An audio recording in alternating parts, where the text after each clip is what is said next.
Welcome to the Genius Factory. Enjoy the video. You start by powering the Ertiga's head unit. Turn the key to ACC or on so the radio and Bluetooth initialize. Once done, enable Bluetooth on your phone and set it visible. This makes discovery immediate. Next, on the car's display, go to Settings, choose Bluetooth, and select Pairing Mode so the head unit broadcasts its name. You do this now because both devices must actively search. Otherwise, they won't detect each other, and pairing will fail. You'll see the Ertiga head unit name listed on your phone. Tap it to initiate connection. Then, make sure the PIN shown on your phone matches the PIN on the car display.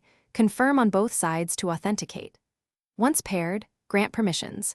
Allow media audio for music and call audio plus contact access for caller ID. This step ensures full functionality.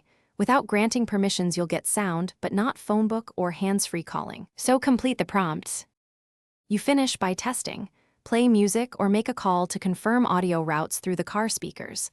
If you don't hear anything, make sure the phone's audio output is set to Bluetooth and the head unit is selected as source. Once connected, the Ertiga should auto-reconnect next time. If problems persist, restart both devices, delete the previous pairing on both phone and head unit, then repeat the pairing process. This reset clears conflicts and usually fixes stubborn connection issues. Thanks for watching. If you found this helpful, don't forget to like and subscribe.